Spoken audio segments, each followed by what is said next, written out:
said, first I want to say a big thank you to y'all because when I first got the Connestee Fall Scholarship, this was when I graduated high school, and y'all were gracious enough to let me take that at Blue Ridge Community College and also transferred out to NC State. And so now I'm graduated and I'm spending time with Mr. Maple, and I was very excited to come and talk to y'all today. But I'm Elizabeth, this is Sean, this is Corbin, and we're going to crash course you in Japanese maples and in Mr. Maple. Hi, I'm Sean. So any of you who don't know who Mr. Maple is, Mr. Maple started actually this year. They are celebrating their 50th anniversary, and it started as Nichols Nursery.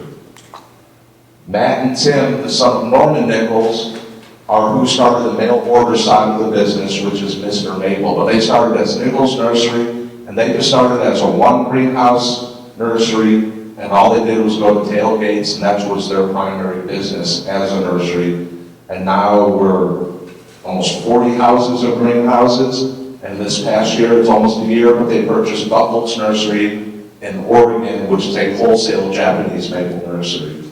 So we're going to start now. Corbin's going to give you a little history of where Japanese maples come from. Hello, everybody. My name is Corbin. I went to UNC Asheville, so that's where I graduated from with a degree in new media there. I got hired on to Weedy at MrMaple, but they saw my degree, and I am now part of the marketing team and the YouTube channel. And I've also picked up a little bit of knowledge about maples along the way. So, where does this all start? And that was a big question for me. Maples have been around for a long time. And, you know, some of the earliest records indicate 60 million years. So, they had a lot of time to kind of diversify and spread across the world. Now, cultivation of maples in Japan began around the early to mid 1600s, where they began to select specific maples for their ornamental traits. And we have things from the 1800s, maybe older, like that bottom picture called Shishigashira, which is a curled leaf green that has a very dense, tight, compact habit. It's slow-growing dwarf variety as well, but it was selected back in the 1800s.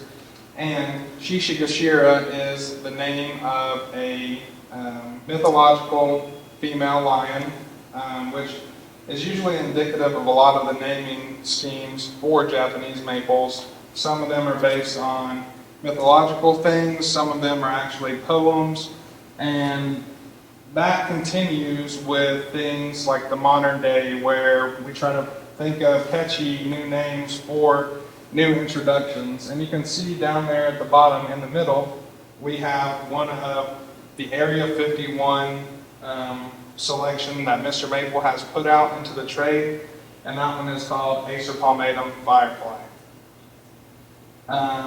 That one is a reticulated variety, so you can see the veining in it. It changes colors constantly throughout the year, and it really is one of those ones where you're going to want to be taking pictures of it every single day. That's how much it changes. So next we'll get to finding the perfect maple for your area.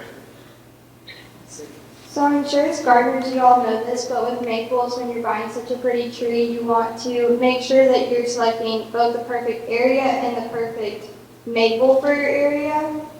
If anybody's been following the USDA zones, everyone knows we got bumped up a little higher this year, so as where we normally be around like an 8B or something, we are now considered, Connestee is considered a 9B.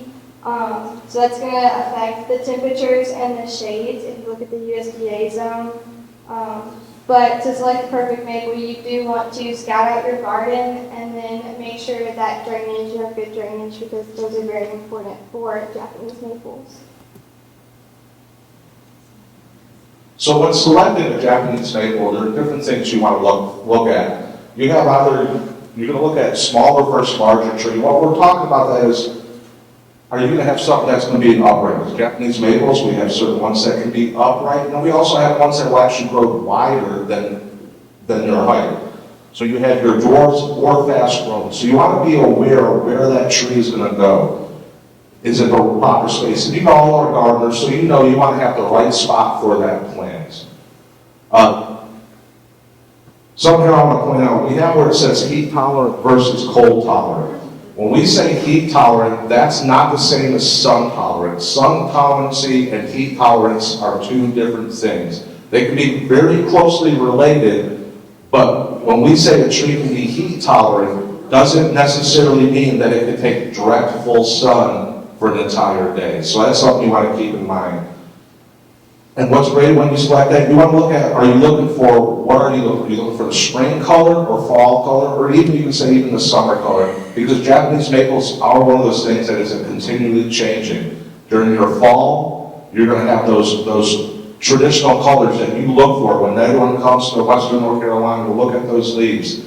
You're going to get those on there. But Japanese maples also have those interests with spring. You're going to have that spring flush that's going to be different colors and look differently, as well as it goes through the summer. Those leaf colors are going to change. And that's what's special about Japanese maples is the foliage on these are ever changing with these trees. So next up with Japanese maples, we have a great opportunity to both have container and in-ground planting. Japanese maples are one of the plants that don't mind having a smaller fruit pot system to be in. It just requires a different type of maintenance. So for container growing, you want to start with the choice of container. So do you want a smaller container for a smaller space or a larger container to grow that Japanese maple up into your desired size? But number one will always be drainage. Maples hate wet feet. So you always want to make sure you're thinking about the drainage of your soil and the drainage of your pots. Then you want to think about your maple selection. Obviously, dwarfs are going to be a better choice for container growing versus our larger growing maples. So like a Ornamental Red and Macala, those are great types for the dwarfs for container planting. Then you want to think about location, because since this isn't a container, you will have to provide usually the water, but also a little more sun protection because those roots are not in the ground. And then maintenance, which goes along with location. Whereas for planting in-ground maples, you have to think about location, the drainage and amendments to the soil, because you won't be in control of what's going into that pot since it'll be in the ground. And the maple selection, whereas a container you could move if you realized your space was getting too much sun. A maple that's going in the ground, you'll want to survey that area for a few days to see how the sun and the shade affect that area.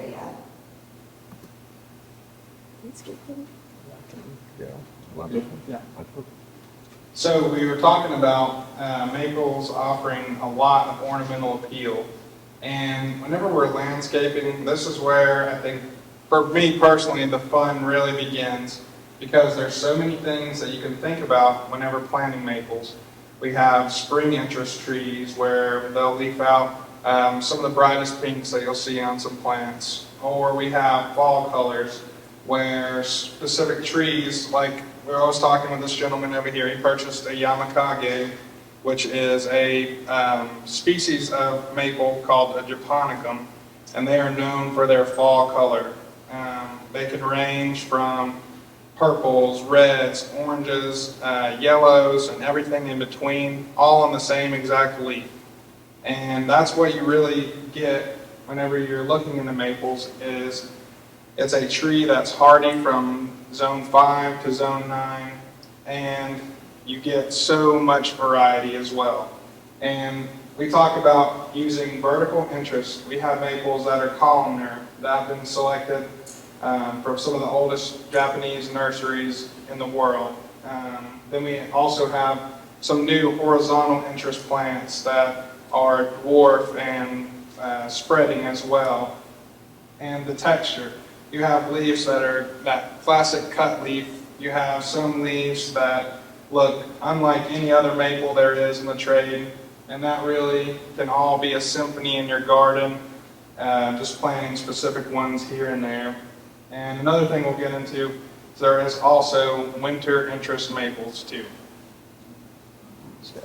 So I just wanted to point out where he talked about color, texture, vertical interest, and horizontal. So what we're talking about here, this one that I'm pointing up at this corner here, that's called summer gold. That one is extremely heat tolerant, likes the sun, but it's a yellow. The more it's put into the sun, the more yellow it's going to get. It's going to get a highlighted yellow color.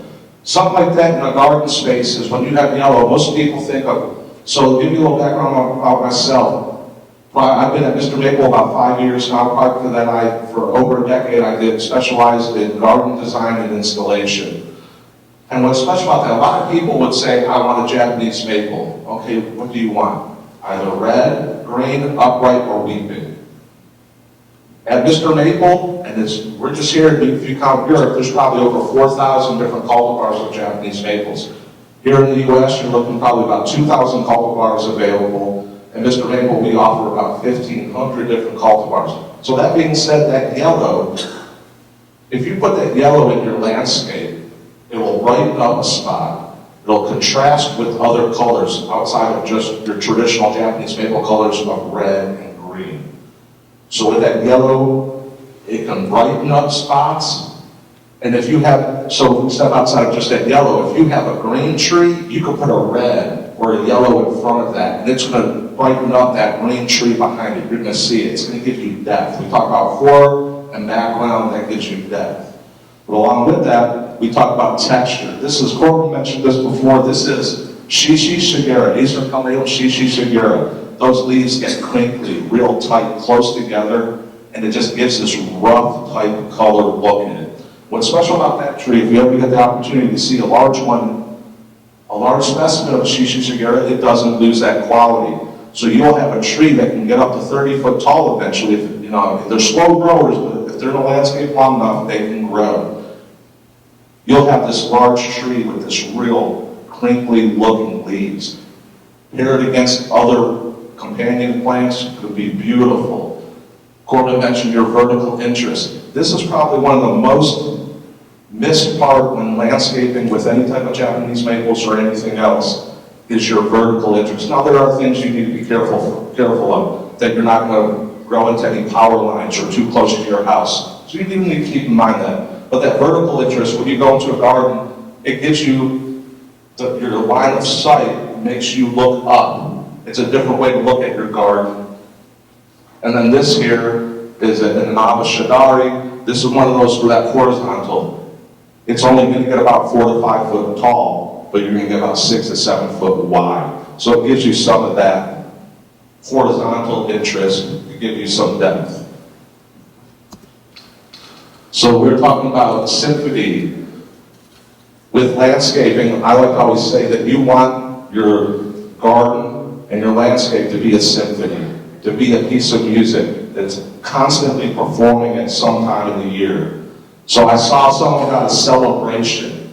This right here is an Acer Palmetto celebration, and it comes out on a very pink, shows that pink. So early in the season, before it kind of goes to that greenish variegated color, you're going to get this bright pink happening during early spring. This one here is called Amber Ghost. That one will leaf out kind of reddish, pinkish as well, but it's known for that midsummer look. So midsummer, you're going to get that amber color look in your garden. So you can go from pink to amber in the middle of your season. Of course, everybody knows fall.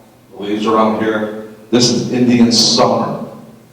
This tree here, you will get every fall color going on at the same time.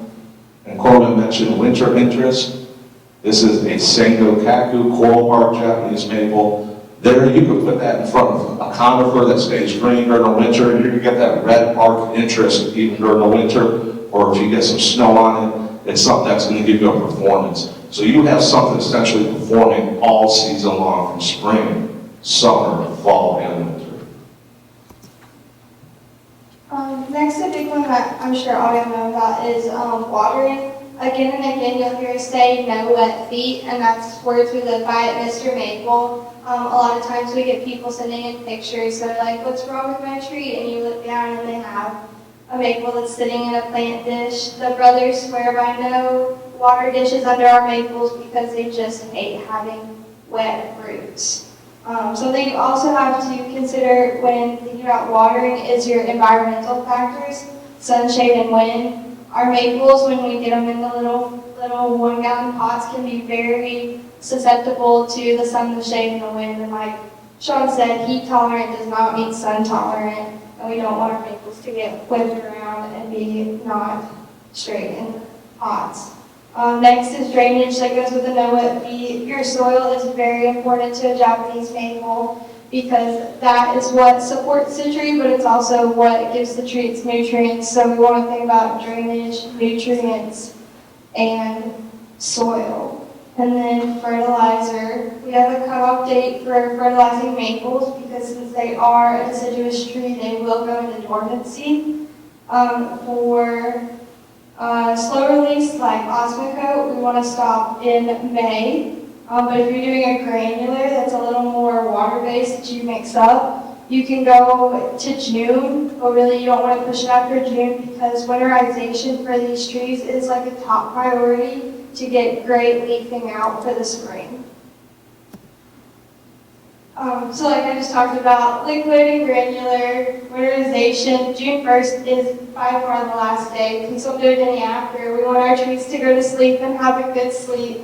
But if you don't want to do fertilizer, you can also do spring pruning. Pruning encourages great growth on your trees, and it lets you shape them, but it also lets you encourage that growth so that you get new shoots and better leafing.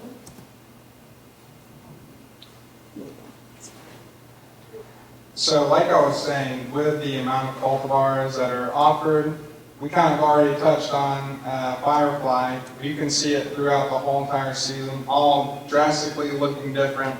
And that's one of the best things, in my opinion, about maples is just having something different in your garden. I mean, walking up and down the greenhouses all the time, there's something new that's going to catch your eye every single day. And I think that's one of the most interesting and fun parts about growing Japanese maples. And there's also a lot of stories that are involved as well with things like Firefly. It was found by somebody else and gifted to Matt and Tim, and then they put a name on it. And that happens a lot with Japanese maples. Is there's this amazing community of nurserymen that are, asked to evaluate trees from different areas and all that sort of thing. And that's something that at MrMaple we offer as well is, whenever you look at specific cultivars, we'll list the story that kind of comes with that. And that's something that's very interesting to me. It's, what this tree was, if it was grafted or found in cultivation from the 1600s. I mean, you're having that historical plant that was found in that time and putting it in your garden. And then, so we see Firefly right there. I've already kind of touched on Japonicums, but over there on the right-hand side is Maiku Jaku, which means dancing peacock in Japanese. So you can see it's kind of aptly named that because the foliage actually resembles that of a peacock's fan. And that's it also goes by a couple different names like Akanata folium, or it can be referred to as dancing peacock as well. But it's a finely dissected Japonicum that has amazing fall color. You can see it, the top picture is it with just a symphony of colors with the mixing of the purple and the yellows and the reds. And it just looks amazing. I have a larger size specimen that I got, and it's my favorite tree in my garden. And as we continue to push forward, trees like that have been in the trade for a longer period of time slowly begin to, mutate, and then more cultivars become available. And that one actually is really cool because whenever we purchased Buckholz, what we didn't know was that there's a white variegated version of that Maiku Jaku that is, completely white leaf with green veins all in it. And, that's kind of pushing that tree forward and continuing the cultivation of Japanese maples. And that's just something that's cool to be a part of, So those are some cool cultivars we picked out to talk about. And I think that kind of wraps up our little presentation. There's some resources. If you guys have any questions that we can't get to today, you guys can always email our office up there. Also, I mentioned the YouTube. I helped run that, but you can look up MrMaple Show on YouTube, and it will pull up over 700 videos of Japanese maple content for learning everything from, talking about specific cultivars to health of Japanese maples, or even maybe some grafting if you're into that. We have a couple videos about that.